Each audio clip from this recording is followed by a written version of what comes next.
तो स्टार्ट करती हूँ फ्रेंड्स। सबसे लास्ट में जो हमने बात की थी वो यही थी कि बुद्धि की मात्रा से ज्यादा महत्वपूर्ण वह चिंतन और नजरिया है जो आपकी बुद्धि को दिशा दिखा रहा है ना। तो अब उसके बाद हम बात करेंगे। स्टोरी है, कई साल पहले मैं अपने करीबी दोस्त फिल के ऑफिस में बैठा था। फिल एक बड़ी एडवर्टाइजमेंट कंपनी में ऑफिसर था। फिल अपनी एजेंसी के मार्केटिंग रिसर्च का निदेशक था और उसका काम जोरदार चल रहा था। क्या फिल बहुत दिमाग वाला था? बिल्कुल नहीं। फिल को रिसर्च तकनीक का जरा भी ज्ञान नहीं था। उसे सांख्यिकी की बिल्कुल भी समझ नहीं थी। वह कॉलेज ग्रेजुएट भी नहीं था, हालांकि उसके सभी माथक कर्मचारी कॉलेज ग्रेजुएट थे। और फिर ये दावा भी नहीं करता था कि उसे रिसर्च के तकनीकी पहलू का ज्ञान है।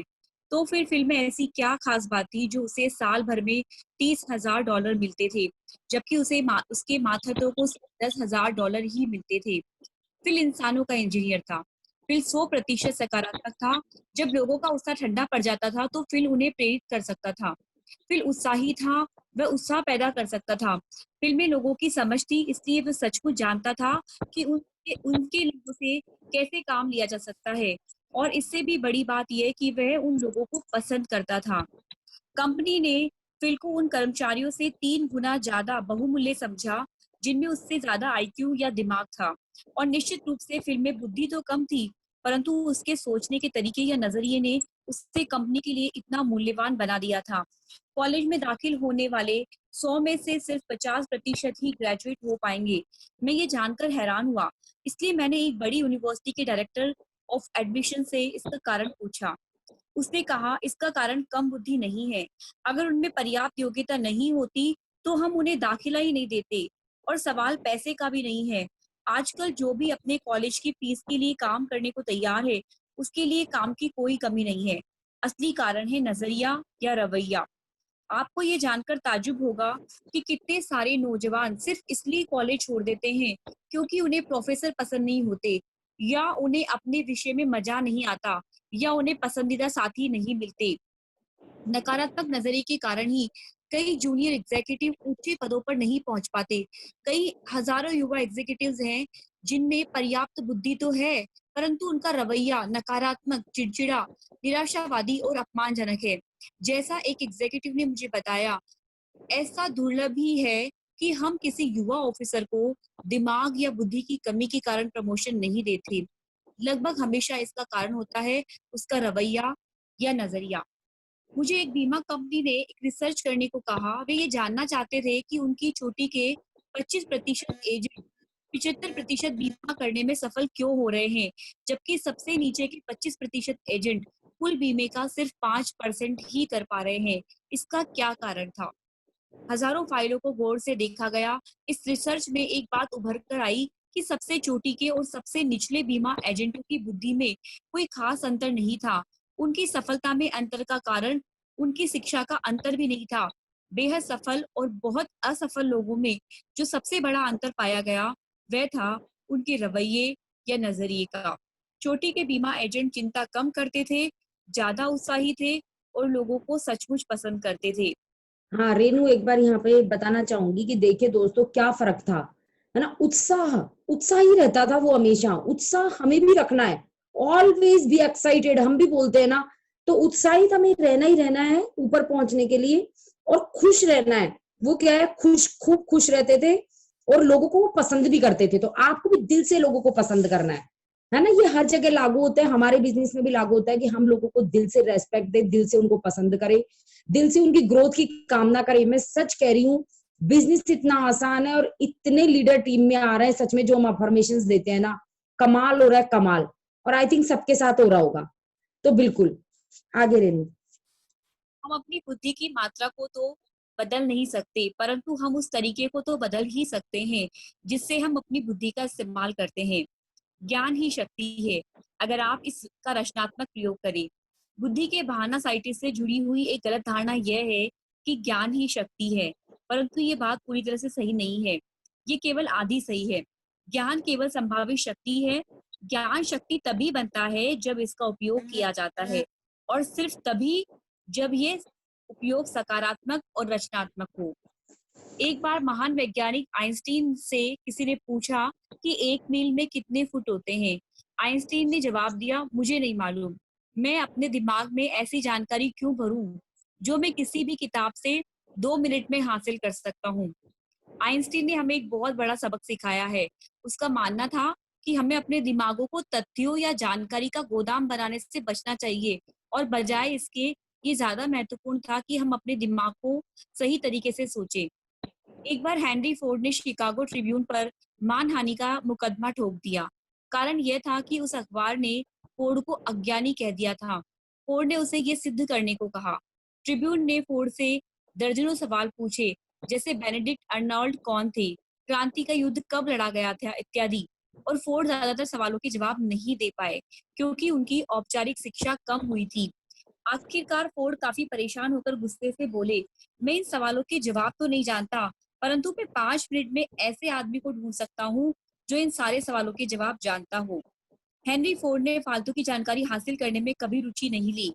उन्हें वह बात मालूम थी जो हर सफल एग्जीक्यूटिव जानता है, दिमाग को तथ्यों का गैरेज मत बनाओ। ये जानकारी रखो कि जानकारी कहाँ से हासिल की जा सकती है। तथ्यों की आदमी का मोल क्या है। मैंने एक दोस्त के साथ बहुत रोचक शाम गुजारी। मेरा दोस्त एक नई परंतु तेजी से बढ़ रही कंपनी का प्रेसिडेंट है। टीवी पर एक लोकप्रिय क्विज कार्यक्रम आ रहा था। जिस आदमी से सवाल पूछे जा रहे थे वह पिछले कुछ सप्ताहों से लगातार आ रहा था। वह सभी तरह के सवालों के जवाब दे सकता था, चाहे उनमें से कुछ सवाल कितनी ही मूर्खतापूर्ण क्यों न हो। जब उस आदमी ने एक बहुत ही मुश्किल सवाल का जवाब दिया जिसका संबंध अर्जेंटीना के किसी एक पहाड़ से था, तो मेरे दोस्त ने मुझसे कहा, तुम्हें क्या लगता है कि मैं इस आदमी को कितने डॉलर की नौकरी दूंगा? कितने की? मैंने पूछा। $300 से 1 सेंट भी ज्यादा नहीं। प्रति सप्ताह नहीं, प्रति माह भी नहीं, बल्कि जीवन भर। मैंने उसके ज्ञान की था ले ली है। ये विशेषज्ञ सोच नहीं सकता, केवल रट सकता है, याद कर सकता है। वह एक इंसानी एनसाइक्लोपीडिया है, और मैं समझता हूँ कि मैं $300 में एक अच्छा एनसाइक्लोपीडिया खरीद सकता हूँ। वास्तव में शायद ये कीमत भी उसके लिए ज्यादा होगी। इस आदमी को जितना पता है उसका 90% हिस्सा तो मुझे $100 की जनरल नॉलेज की किताब में मिल जाएगा। मैं अपने बिल्कुल दोस्तों, यहाँ पर बिल्कुल देखिए, कोई मायने नहीं रखता आपको कितना ज्ञान है, आपको कितना आता है, कुछ भी मायने नहीं रखता, है ना। आप में बस कितना उत्साह है, कितना आप अपने काम के प्रति करना चाहते हो, कितना उसमें अचीव करने की आप में मतलब पूरी कोशिश आप करते हो उसके अंदर, वही चीज मायने रखती है। ये कोई मायने नहीं रखता, क्योंकि ये चीजें नॉलेज कहीं से भी मिल सकती है। तो ये बुक में लिखी हुई ये चीजें इवन मतलब कि सच है। चलो रेनू आगे। मैं अपने आसपास ऐसे लोगों को चाहता हूँ जो समस्याएं सुलझा सके, जिनके पास विचार हो, जो सपने देख सके और फिर उन सपनों को साकार कर सके। जिस आदमी में विचार है वह मेरे साथ पैसे कमा सकता है, जिसके पास सिर्फ तथ्य है वह मेरे साथ पैसे नहीं कमा पाएगा। बुद्धि के बहानासाइटिस के इलाज के 3 तरीके, कि किस तरह से हम बुद्धि के बहानासाइटिस का इलाज कर सकते हैं। बुद्धि के बहानासाइटिस के इलाज के 3 आसान तरीके हैं। पहला, अपनी खुद की बुद्धि को कभी भी कम ना आके, और दूसरों की बुद्धि को कभी जरूरत से ज्यादा ना आके। अपनी सेवाओं को सस्ते में ना बेचें। अपने अच्छे बिंदुओं पर ध्यान केंद्रित करें। अपने गुणों को खोजें। याद रखें, महत्व इस बात का नहीं है कि आप में कितनी बुद्धि है। महत्व तो इस बात का है कि आप अपने दिमाग को किस तरह से इस्तेमाल करते हैं। इस बात पर सिर न धुने कि आपका आईक्यू कम है, बल्कि अपनी मानसिकता को सकारात्मक करें। दूसरा तरीका, अपने आप को बार बार याद दिलाएं कि मेरी बुद्धि से ज्यादा महत्वपूर्ण है मेरा नजरिया। नौकरी पर और घर पर सकारात्मक नजरिए का अभ्यास करें। काम को टालने के तरीके खोजने के बजाय काम को करने के तरीके खोजें। अपने आप में मैं जीत रहा हूं का रवैया विकसित करें। अपनी बुद्धि का रचनात्मक और सकारात्मक प्रयोग करें। अपनी बुद्धि का प्रयोग इस तरह से करें कि आप जीत सके। अपनी बुद्धि का दुरुपयोग अपनी असफलता के को रटने से ज्यादा महत्वपूर्ण और बहुमूल्य है। योग्यता, सोचने की योग्यता। दोबारा बोल देती हूँ। याद रखें कि तथ्यों को रटने से ज्यादा महत्वपूर्ण और बहुमूल्य है सोचने की योग्यता। अपने दिमाग को रचनात्मक बनाएं और नए नए विचार आने दें। काम करने के नए और बेहतर तरीके खोजते रहें। खुद से पूछें, क्या मैं अपनी मानसिक क्षमता का उपयोग इतिहास रचने में कर रहा हूँ या इतिहास को रटने में? कोई फायदा नहीं। मेरी उम्र ज्यादा है या कम है उम्र का बहाना साइटिस असफलता की एक ऐसी बीमारी है जिसमें दोष उम्र के मत्थे मर दिया जाता है। इसके दो आसानी से पहचाने जाने वाले रूप हैं, मेरी उम्र ज्यादा है का रूप और मेरी उम्र अभी बहुत कम है का ब्रांड। ये तीसरा हमारा बहाना है। एक सेहत का बहाना हमने बात की, दूसरा हमने बुद्धि का बहाना की बात करी, और तीसरा बहाना जो लोग अक्सर लगाते हैं वो है उम्र का बहाना। तो अब हम उस बहाने की बात कर रहे हैं। आपने उम्र के सैकड़ों लोगों को अपनी असफलताओं के बारे में इस तरह की बातें करते सुना होगा। इस काम में सफल होने के लिए मेरी उम्र बहुत ज्यादा है या बहुत कम है। मैं अपनी उम्र के कारण ही वह नहीं कर सकता जो मैं करना चाहता हूँ या जो करने में मैं सक्षम हूँ। ये आश्चर्यजनक है, परंतु बहुत कम लोग ऐसा महसूस करते हैं कि उनकी उम्र किसी काम के लिए बिल्कुल सही है। इस बहाने ने हजारों लोगों के लिए सच्चे अवसर के दरवाजे बंद कर दिए हैं। वे सोचते हैं कि उनकी उम्र ही गलत है, इसलिए वो कोशिश करने की जहमत भी नहीं उठाते हैं। उम्र के बहाना साइटिस का सबसे लोकप्रिय रूप है मेरी उम्र ज्यादा है। ये बीमारी बहुत सूक्ष्म तरीके से फैलाई जाती है। टीवी के सीरियल्स में दिखाया जाता है कि जब कंपनी के विलय के कारण किसी एग्जीक्यूटिव की नौकरी छूटती है, तो वह बेरोजगार हो जाता है। उसे कहीं भी नौकरी नहीं मिल पाती है क्योंकि उसकी उम्र बहुत ज्यादा हो चुकी है। मिस्टर एग्जीक्यूटिव महीनों तक नौकरी की तलाश करते हैं, परंतु उन्हें नौकरी नहीं मिलती और इस दौरान वे कुछ समय तक आत्महत्या के विकल्प पर विचार करते हैं और अंत में इस निष्कर्ष पर पहुंचते हैं कि अब वो खुद को रिटायर समझ लेने में ही उनकी समझदारी है। 40 के बाद आपको जिंदगी में मुश्किलें क्यों बढ़ जाती है? ये विषय नाटकों और पत्रिकाओं के लेखों में लोकप्रिय है, इसलिए नहीं क्योंकि इसमें सच्चे तथ्य हैं, बल्कि इसलिए क्योंकि बहाना ढूंढने वाले बहुत से लोग इसी तरह के नाटक देखना चाहते हैं और इसी तरह के लेख पढ़ना चाहते हैं। भाभी आप हो? तो फ्रेंड्स, हाँ इसमें यही कहा गया है कि अगर आप जब बहाना लगाते हैं तीसरा उम्र का, तो आप देख पा रहे होंगे कि ये इसको आपको प्रामाणिकता कहाँ से मिलती है। इसको प्रामाणिकता मिलती है बहुत सारे टीवी सीरियल्स पे और नाटकों से, क्योंकि नाटक देखते वही लोग हैं जिनकी उम्र ज्यादा हो जाती है। तो वो उनकी उस बात को, उनकी इस सोच को, उनकी इस नेगेटिव सोच को सकारात्मक करने के लिए ही इस तरह के नाटक बनाए जाते हैं। तो यही चीज इसमें बताई गई है। अब आगे बात करते हैं कि उम्र के बहाना साइटिस का इलाज क्या है। उम्र के बहाना साइटिस का इलाज किया जा सकता है। कुछ साल पहले जब मैंने एक सेल्स ट्रेनिंग प्रोग्राम का संचालन किया था, तो मैंने एक अच्छे सीरम की खोज की थी जो इस बीमारी का इलाज तो करता ही था, साथ ही साथ ये भी सुनिश्चित करता था कि ये बीमारी आपको कभी ना हो। इस प्रोग्राम में सेसिल नाम का एक प्रशिक्षु भी था। 40 वर्षीय सेसिल निर्माता का प्रतिनिधि बनना चाहता था, परंतु सोचता था कि उसकी उम्र ज्यादा हो चुकी है। उसने कहा, मुझे शुरू से सब कुछ करना पड़ेगा और अब मैं ऐसा कैसे कर सकता हूँ? अब तो मैं 40 वर्ष का हो गया हूँ। मैंने ज्यादा उम्र की समस्या पर सेसिल के साथ कई बार बात की। मैंने पुरानी दवा का इस्तेमाल किया। आपकी उम्र उतनी ही होती है जितना कि आप समझते हैं, परंतु मैंने पाया उसका मर्ज इस दवा से ठीक नहीं हो रहा है। ज्यादातर लोग इसके जवाब में कहते हैं, परंतु मैं अब अपने आप को बूढ़ा समझता हूँ। अंततः मैंने एक ऐसा तरीका खोज लिया जो जादू की तरह काम कर गया। एक दिन मैंने सेसिल से कहा, सेसिल मुझे ये बताओ कि किसी आदमी की रचनात्मक सोच जैसे मुझे ये बताओ कि किसी आदमी की रचनात्मक उम्र कब शुरू होती है? उसने 1-2 सेकंड तक सोचने के बाद जवाब दिया, लगभग 20 साल की उम्र में। अच्छा, मैंने कहा, और अब मुझे ये बताओ कि किसी आदमी की रचनात्मक उम्र कब खत्म होती है? सेसिल ने जवाब दिया, मुझे लगता है कि अगर वह तंदुरुस्त है, तो अपने काम को पसंद करता है, तो कोई भी आदमी 70 साल की उम्र तक रचनात्मक काम कर सकता है। ठीक है, मैंने कहा, बहुत से लोग 70 साल के बाद भी बहुत रचनात्मक अ, बहुत रचनात्मक कार्य करते हैं, परंतु मैं आपसे सहमत हो जाता हूँ कि किसी भी आदमी के रचनात्मक कार्य करने की उम्र 20 से 70 साल के बीच में होती है और इस दौरान उसके पास 50 साल यानी कि आधी सदी होती है। सेसिल, मैंने कहा, अब आप 40 साल के हैं, आपकी रचनात्मक जिंदगी कितनी खत्म हो चुकी है? 20 साल, उसने जवाब दिया। और आपकी रचनात्मक जिंदगी अभी कितनी बाकी है? 30 साल, उसने जवाब दिया। दूसरे शब्दों में सेसिल, आपने अभी आधा रास्ता भी तय नहीं किया है। आपने अभी अपने रचनात्मक वर्षों का सिर्फ 40% हिस्सा ही पूरा किया है। मैंने सेसिल की तरफ देखा और ये महसूस किया, ये बात उसके दिल को छू गई थी। उसकी उम्र का बहाना साइटिस तत्काल दूर हो गया। सेसिल ने देखा कि उसके सामने अभी बहुत से अवसरपूर्ण वर्ष मौजूद है। अभी तक वह सोचता था मैं तो बूढ़ा हो चला हूँ, परंतु अब वह सोचने लगा मैं अब भी युवा हूँ। सेसिल ने अब महसूस किया कि हमारी उम्र कितनी है इस बात का कोई खास महत्व नहीं होता। दरअसल उम्र के बारे में हमारा नजरिया ही हमारे लिए वरदान या शाप बन जाता है।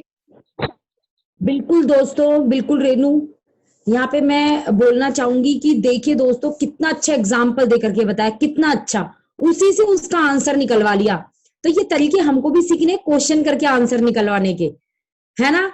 तो उससे ही पूछ लिया, बहुत दुखी रहता था कि 40 का तो हो गया हूं, अब जिंदगी में क्या करूंगा, है ना। तो 20 से लेके उसने कहा 40 साल तक ही रचनात्मक इंसान हो सकता है, वो अच्छे काम कर सकता है, 20 से लेकर के और 70 साल तक, और 50 साल होते हैं इसके लिए, और वो 40 का तो 30 बचे थे ना, 20 ही तो निकले थे। तो बहुत बड़ा कुछ हो सकता है। तो दोस्तों, बिल्कुल उम्र देखो कहा गया है, यहाँ पर इस लाइन को आप अंडरलाइन कर सकते हो कि आपकी उम्र वही होती है जो आप सोचते हैं, जितना आप समझते हैं, है ना। आपकी उम्र उतनी ही होती है जितना आप समझते हैं। तो इसीलिए क्या है कि आपको क्या समझना है, आज भी अपने आप को 20 साल का समझना है, ठीक है ना। 20 ईयर्स की ओनली, बस यही मेरी उम्र है, और इसको दिमाग में बिठा लेना है बिल्कुल। तो आप उतने यंग दिखेंगे, आपके चेहरे पे झुर्रियां भी नहीं पड़ेंगी, और आप उतने ही एक्टिव रहेंगे जैसे 20 साल में होते थे, और वैसे ही आपकी फीलिंग आएगी। लेकिन जैसे ही आप सोचते कि मैं 40 की हो गई, 45 की हो गई, तो क्योंकि हम देखते हैं 40 और 45 साल के बाहर कैसा बिहेव करते हैं, तो हमारे अंदर भी वही चीज आने लगती है। तो दोस्तों, हम सब बिल्कुल यंग है, बिल्कुल 20 साल के सारे, ठीक है। चलो रे। उम्र के बहाना साइटिस का इलाज करने से आपके लिए अवसरों के वे बंद दरवाजे खुल जाएंगे जिन पर इस बीमारी की वजह से ताला लगा हुआ था। मेरे एक रिश्तेदार ने अलग अलग तरह के काम करने में अपने कई साल बर्बाद किए, जैसे सेल्समैनशिप, अपना बिजनेस करना, बैंक में काम करना, परंतु वह ये तय नहीं कर पा रहे थे कि क्या करना चाहते थे या उसे कौन सा काम पसंद था। आखिरकार वह इस नतीजे पर पहुंचा कि वह पादरी बनना चाहता था, परंतु जब उसने इस बारे में सोचा तो उसने पाया कि उसकी उम्र बहुत ज्यादा हो चुकी है। अब वह 45 वर्ष का था, उसके 3 बच्चे थे और उसके पास पैसा भी ज्यादा नहीं था। परंतु सौभाग्य से उसने अपनी पूरी ताकत जुटाई और खुद से कहा, चाहे मेरी उम्र 45 हो या 65 साल, मैं पादरी बनकर दिखाऊंगा। उसके पास आस्था का भंडार था और इसके सिवा कुछ भी नहीं था। उसने विस्कॉन्सिन में 5 वर्षीय धर्मशास्त्र प्रशिक्षण कार्यक्रम में अपना नाम लिखवा दिया। 5 साल बाद वह पादरी बन गया और इलिनॉय के चर्च में अपने लक्ष्य को हासिल करने में कामयाब हुआ। बूढ़ा? बिल्कुल नहीं। अभी तो उसके सामने 20 वर्ष की रचनात्मक जिंदगी बाकी थी। मैं इस आदमी से हाल ही में मिला और उसने मुझे बताया, अगर मैंने 45 वर्ष की उम्र में इतना बड़ा फैसला नहीं किया होता, तो मेरी बाकी जिंदगी दुख भरी होती। जबकि अभी मैं अपने आप को उतना ही युवा समझता हूँ जितना कि मैं 25 वर्ष पहले था। और उसकी उम्र कम भी लग रही थी।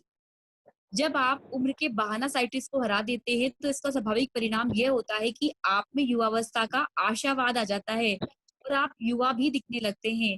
जब आप उम्र की सीमाओं के अपने डर को जीत लेते हैं तो आप अपनी जिंदगी में कुछ साल तो जोड़ ही लेते हैं, अपनी सफलता में भी कुछ साल जोड़ लेते हैं। भाभी ये देखिए दोस्तों, हाँ, हाँ, बताओ बताओ रेनू।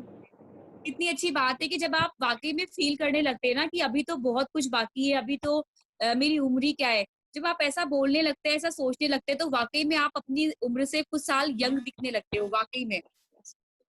और लोगों बिल्कुल को बिल्कुल। तो नजर आने लगता इतनी है। बड़ी बुक, इतनी बड़ी बुक कह रही है, और बिल्कुल सच है ये दोस्तों। तो इसीलिए तो मैंने अभी कहा कि आज से आपको कितने साल का फील करना है भाई। मैंने तो अपनी डायरी में लिख रखा है बहुत साल पहले ही, कि मैं इतने साल की, बस मैं 18 साल की हूँ, और 18 साल जैसी हमेशा दिखती हूँ, 18 साल की हूँ। तो दोस्तों, आप भी ये कर सकते हो, कभी भी अपनी उम्र का जिक्र ना करे कि मैं तो इतने साल की हो गई, अब मैं क्या करूंगी, मैं ये नहीं कर सकती, वो नहीं कर सकती। नो, नेवर, कभी भी नहीं। किसी भी उम्र में आप हमेशा सब कर सकते हो, और सबके चैट बॉक्स में मैसेज आके कि 20 साल के हो। बिल्कुल, हम सब यंग है, खूब विदेश जाएंगे, खूब अच्छी अच्छी लग्जरी गाड़ियां चलाएंगे, खूब शानदार घरों में रहेंगे, और अभी तो हमारी पूरी जिंदगी है और खूब अच्छे से हमें जीनी है, और बिल्कुल हेल्दी है हम लोग, ठीक है। चलो आगे रेनू। यूनिवर्सिटी के मेरे एक पुराने सहयोगी ने मुझे ऐसा दिलचस्प तरीका बताया जिससे उम्र के बहाना साइटिस को हराया जा सकता था। बिल ने हार्वर्ड से 20 के दशक में ग्रेजुएशन किया था। 24 साल तक स्टॉक ब्रोकर रहने के बाद बिल ने यह फैसला किया कि वह कॉलेज प्रोफेसर बनेगा। बिल के दोस्तों ने उसे चेतावनी दी थी कि वह बहुत मेहनत का काम है और उसे इस उम्र में इतनी मेहनत नहीं होगी। परंतु बिल ने अपने लक्ष्य को हासिल करने का पक्का इरादा कर लिया था और उसने 51 वर्ष की उम्र में यूनिवर्सिटी ऑफ इलिनॉय में दाखिला लिया। 55 वर्ष की उम्र में उसे डिग्री मिली।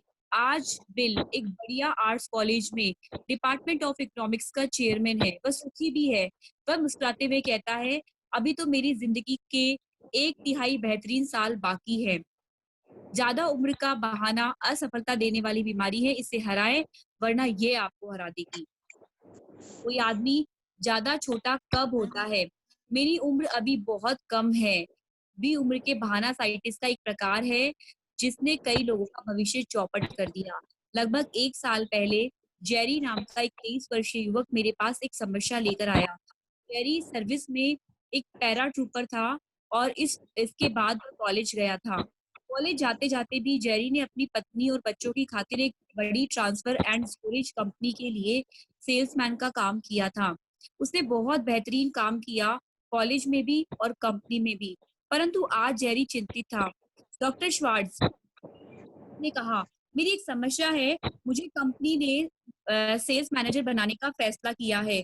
इससे मैं 8 सेल्समैनों का सुपरवाइजर बन जाऊंगा।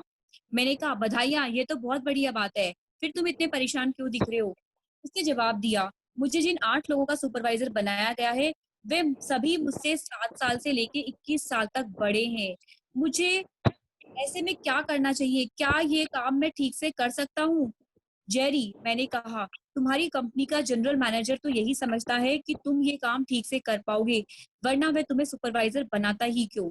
सिर्फ 3 बातें याद रखो और हर चीज ठीक हो जाएगी। पहली बात तो यह कि उम्र पर ध्यान ही मत दो। खेत में कोई भी बच्चा तभी आदमी माना जाता है जब वह ये साबित करता है कि वह आदमी के बराबर काम कर सकता है। उसकी उम्र से इसका कोई लेना देना नहीं होता और तुम्हें भी यही साबित करना होगा। जब तुम ये साबित कर दोगे कि तुम सेल्स मैनेजर के काम को अच्छी तरह से कर सकते हो, तो तुम अपने आप उतने ही बड़े बन जाओगे। दूसरी बात, अपने प्रमोशन पर कभी इतराने की कोशिश मत करना। सेल्समैनों के प्रति सम्मान दिखाना, उनसे सलाह लेना, उन्हें यह भी महसूस कराना कि वे एक टीम के कप्तान के साथ काम कर रहे हैं, किसी तानाशाह के साथ नहीं। अगर तुम ऐसा करोगे, तो वे लोग तुम्हारे साथ काम करेंगे, ना कि तुम्हारे विरुद्ध। और तीसरी बात ये कि इस बात की आदत डाल लो कि तुमसे ज्यादा उम्र वाले लोग तुम्हारे अधीन काम करें। हर क्षेत्र का लीडर जल्दी ही ये जान लेता है कि उसकी उम्र अपने कई अधीनस्थों से कम है, इसलिए वह इस बात की आदत डाल लो। यह आगे आने वाले सालों में तुम्हारे काफी काम आएगी जब तुम में और बड़े अवसर मिलेंगे। और याद रखो जेरी, तुम्हारी उम्र तुम्हारी सफलता की राह में कभी बाधा नहीं बनेगी जब तक कि तुम खुद उसे बाधा न बनाओ। आज जेरी का काम बहुत बढ़िया चल रहा है, उसे ट्रांसपोर्टेशन बिजनेस पसंद है और कुछ ही सालों में वह अपनी खुद की कंपनी शुरू करने की योजना बना रहा है। भाभी बिल्कुल फ्रेंड्स, देखिए इसमें लिखा हुआ है कि अपने साथ वाले कभी भी उनका देखो सम्मान करना है, चाहे वो कैसे भी अपने साथ काम कर रहे हैं, तो ऐसे ही अपने को भी अपनी टीम के लोगों का सम्मान करना है, कभी किसी को छोटा नहीं समझना। तभी तो वो एक मतलब मिलकर के एक टीम की तरह काम करेंगे, तभी आपका साथ देंगे, आपके विरुद्ध नहीं जाएंगे वो। ठीक है ना? तो इस तरह से हमें काम करना है। तो उम्र कोई भी मायने नहीं रखती। छोटा इंसान बड़े को भी अपना मतलब काम करवा सकता है, उससे अच्छे से उसके साथ मिलके काम कर सकता है। ठीक है ना? उम्र में तो उम्र कोई मायने नहीं रखती। अगर कम भी उम्र के होते तो कोई मायने नहीं रखता उसमें। ठीक है। हम्म। कम उम्र तभी बाधा बनती है जब आप खुद ऐसा सोचते हैं। आप अक्सर सुनते होंगे कि कई कामों में काफी शारीरिक परिपक्वता की जरूरत होती है और सिक्योरिटीज जैसे कि सिक्योरिटीज या बीमा बेचने में कई किसी निवेशक का विश्वास जीतने के लिए या तो आपको बाल सफेद होने चाहिए या फिर आपके सिर पर बाल ही नहीं होना चाहिए। ऐसा सोचना सरासर मूर्खता है। असली महत्व तो इस बात का है कि आप अपना काम कितनी अच्छी तरीके से करते हैं। अगर आप अपने काम पर पकड़ रखते हैं, लोगों को समझते हैं, तो आप पर्याप्त परिपक्व हैं। उम्र का योग्यता से कोई सीधा संबंध नहीं होता जब तक कि आप खुद को ये यकीन ना दिला दें कि उम्र और केवल उम्र ही आपको सफलता या असफलता दिला सकती है। कई युवा लोग ये महसूस करते हैं कि वे अपनी कम उम्र के कारण जिंदगी की दौड़ में पीछे हैं। हो सकता है कि किसी ऑफिस में या कोई असुरक्षित आदमी या वह आदमी जिससे अपनी नौकरी छूटने का डर हो, आपके आगे बढ़ने की राह में रोड़े डाले, और हो सकता है कि वह आपकी उम्र का और आपके अनुभव की कमी का भी जिक्र करे। परंतु आपको ऐसे असुरक्षित लोगों की बातों पर ध्यान देने की जरूरत नहीं है। कंपनी के मालिक, कंपनी के मैनेजर ऐसा नहीं सोचेंगे। वे आपको उतनी ही जिम्मेदारी देंगे जितनी कि आप निभा सके। ये साबित करें कि आप में योग्यता है, सकारात्मक रवैया है और आपकी कम उम्र एक लाभ के रूप में गिनी जाएगी। संक्षेप में, ये बहाना साइटिस का इलाज यह है। पहला इलाज, अपनी वर्तमान उम्र के बारे में सकारात्मक सोचें। यह सोचें मैं अभी भी युवा हूँ, यह न सोचें कि मैं बूढ़ा हो चुका हूँ। नए लक्ष्यों को हासिल करने की कोशिश करते रहें। ऐसा करेंगे तो आप में मानसिक उत्साह आ जाएगा और आप अधिक युवा भी दिखने लगेंगे। दूसरा, हिसाब लगाएं कि आपके पास कितना रचनात्मक समय बचा है। याद रखें, 30 साल के आदमी के पास अपने जीवन का 80% रचनात्मक समय शेष है और 50 साल के आदमी के पास अब भी 40% रचनात्मक समय है। शायद सर्वश्रेष्ठ समय तो अभी आना बाकी है। ज्यादातर लोग जितना भी सोचते हैं, जिंदगी दरअसल उससे लंबी होती है। तीसरा काम, भविष्य में वह काम करें जो आप सचमुच में करना चाहते हैं। जब आप अपने दिमाग को नकारात्मक कर लेते हैं और सोचते हैं कि अब तो समय निकल चुका है, तभी आपके हाथ से सचमुच समय निकलता है। ये सोचना छोड़ दें, मुझे ये काम सालों पहले शुरू कर देना चाहिए था। ये असफलता की सोच है। इसके बजाय ये सोचें, मैं अब शुरू करने जा रहा हूँ, मेरा सर्वश्रेष्ठ वर्ष अभी बाकी है। सफल लोग इसी तरीके से सोचते हैं। चौथा, परंतु जो चौथी बहाना साइटिस है, परंतु मेरा मामला अलग है, मेरी तो किस्मत ही खराब है। हाल ही में मैंने सड़क दुर्घटनाओं के बारे में एक ट्रैफिक इंजीनियर की बातें सुनी। उसका कहना था कि हर साल सड़क दुर्घटनाओं में लगभग 40,000 लोग मर जाते हैं। उसकी चर्चा का मुख्य बिंदु यह था, शायद ही कभी कोई सच्ची दुर्घटना होती हो। हम जिसे दुर्घटना मानते हैं वह दरअसल किसी मानवीय या मशीनी गड़बड़ी का परिणाम होती है। ये ट्रैफिक विशेषज्ञ जो बात कह रहा था, उसका मूल भाव दार्शनिक और चिंतक हमें सदियों से सिखाते आ रहे हैं। हर चीज का कोई ना कोई कारण होता है। कोई भी चीज बिना कारण के नहीं होती। आज बाहर जो मौसम है वह दुर्घटनावश नहीं है, लेकिन ये विशेष कारणों से वैसा है। और ये मानने का कोई कारण नहीं है कि इंसान के मामले इस नियम का अपवाद है। परंतु शायद ही कोई दिन ऐसा गुजरता हो जब हम किसी को अपनी बदकिस्मती का दोष देते ना सुनते हों, और वह दुर्लभ दिन ही होगा जब आप किसी दूसरे आदमी की सफलता के बारे में उसकी अच्छी किस्मत की दुहाई ना सुने। मैं आपको एक उदाहरण से समझाना चाहता हूँ कि लोग किस तरह की किस्मत के बहानासाइटिस से पीड़ित होते हैं। मैंने 3 युवा जूनियर एग्जीक्यूटिव के साथ हाल ही में लंच किया। उस दिन चर्चा का मुख्य बिंदु था जॉर्ज सी का प्रमोशन। कल तक जॉर्ज इन लोगों की तरह जूनियर एग्जीक्यूटिव था, आज उसे प्रमोशन मिल गया था। जॉर्ज को प्रमोशन क्यों मिला? इन तीनों लोगों ने इस मुद्दे का पोस्टमार्टम किया और बहुत से कारण खोज निकाले। अच्छी किस्मत, मक्खन पॉलिश, प्रेशर और जॉर्ज की पत्नी का सोच, यानी कि सच्चाई को छोड़कर हर बात कही गई। सच्चाई यह थी कि जॉर्ज इस प्रमोशन के लिए सबसे ज्यादा योग्य था। वह अपने काम को बेहतर तरीके से कर रहा था। वह ज्यादा मेहनत से काम कर रहा था। वह अधिक प्रभावी और कार्यकुशल व्यक्ति था। मैं भी ये जानता था कि उसकी कंपनी के सीनियर ऑफिसर्स ने काफी सोच विचार किया था कि इन चारों में से किसे प्रमोशन मिले। मेरे इन 3 निराश दोस्तों को ये समझना चाहिए था कि कंपनी के सीनियर ऑफिसर्स जब प्रमोशन देते हैं, तो वे चारों नाम लिखकर टोपी में से किसी एक का नाम नहीं निकालते हैं। वे मशीन के पुर्जे बनाने वाली कंपनी के सेल्स एग्जीक्यूटिव से किस्मत के बहाना साइटिस के बारे में बात कर रहा था। वह समस्या को सुनकर रोमांचित हो गया और उसने मुझे अपने जीवन का एक किस्सा सुनाया। मैंने इसका ये नाम तो पहले कभी नहीं सुना, उसका कहना था। परंतु हर सेल्समैन इस गंभीर समस्या से जूझता है। कल ही हमारी टीम में जो घटना हुई, उससे आपको एक बढ़िया उदाहरण मिल जाएगा। ठीक है भाभी, आगे पढ़ू? बिल्कुल ये खत्म ही होने वाला है, लेसन पूरा कर ले या छोड़ दे? कर लेते हैं भाभी, थोड़ा सा ही है। हाँ ठीक है, ठीक है। हमारा एक सेल्समैन 4 बजे मशीन की पुर्जों का एक बड़ा ऑर्डर लेकर आया। ऑर्डर $1,12,000 का था। दूसरा सेल्समैन उस वक्त वही ऑफिस में खड़ा हुआ था। इस सेल्समैन का माल इतना कम बिकता था कि वह कंपनी पर बोझ बनता जा रहा था। जब जॉन ने अच्छी खबर सुनाई, उसने ईर्ष्या भरी बधाइयां तो दी, परंतु साथ में ये भी कहा, जॉन एक बार फिर तुम्हारी किस्मत अच्छी रही। देखने वाली बात यह है कि कमजोर सेल्समैन ये मानने को तैयार ही नहीं था कि जॉन के बड़े ऑर्डर से किस्मत का कोई लेना देना नहीं था। जॉन उस ग्राहक पर कई महीनों से मेहनत कर रहा था। उसने वहां आधा दर्जन लोगों से लंबी और बार बार चर्चाएं की थी। जॉन रातों रात को योजनाएं बनाया करता था, वह किस तरह से ये ऑर्डर हासिल कर सकता था। फिर उसने हमारे इंजीनियरों के साथ बैठकर उस यंत्र की शुरुआती डिजाइन बनाए। जॉन खुशकिस्मत नहीं था जब तक कि आप सुनियोजित काम करने के तरीके को किस्मत का नाम ना दें। अगर किस्मत के सहारे दोस्तों यहाँ पर देखिए, आप लोग ऐसे कहते हैं उसकी किस्मत अच्छी है। अरे भाई, उसका काम का तरीका तो देखो कि कैसे कर रहा है वो। किस्मत तो सबकी अच्छी होती है, भगवान ने सबकी अच्छी दे करके भेजी है। तो मोदी केयर में भी आप ये नहीं कह सकते कि अक्षय दत्ता की तो किस्मत अच्छी है। नहीं, उसने सीखा है वो काम करने का तरीका, उसने करके दिखाया है, उसने भी मेहनत की है, उसने भी काम किया है, सब कुछ किया है। तो दोस्तों आपको भी किसी को ये कहना नहीं चाहिए कि उसकी किस्मत अच्छी है ना। किस्मत अच्छी होती तो घर में सोता रहता और फिर सब कुछ हो जाता। ठीक है ना। चलो।